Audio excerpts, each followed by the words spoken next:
ছেলে ওই জুবায়ের, সে আমার একজন শ্রোতা হুজুর, মানে আমি তারে বহু মাহফিলে দেখছি, আমার মাহফিলে সে বৈশা থাকে সামনে, এত মহব্বত করে, এমনি সাধারণ মনো কাজ টাজ করে। কি কাজ করে জানো সে?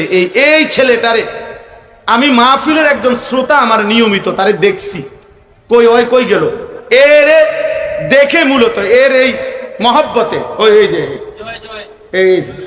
তুমি কি করো জুবায়ের, কি করো? ধান কাটে, বসো। এর মহব্বতে হুজুর এই মাহফিল দিছি আমি ঘরে।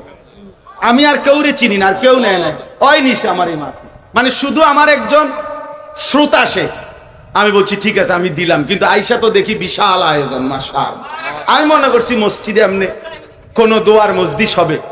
আমি আইসাই আমার অনেক ভালো লাগছে, এত বুজুর্গ উলামায়ে কেরাম, এত উলামায়ে কেরাম, এত নওজোয়ান। আল্লাহ তাআলা ইনশাআল্লাহ আমরাও চেষ্টা করব আগামী দিনে আল্লাহ যেন আমগরে হায়াত দেয়, আবার আসার চেষ্টা করব।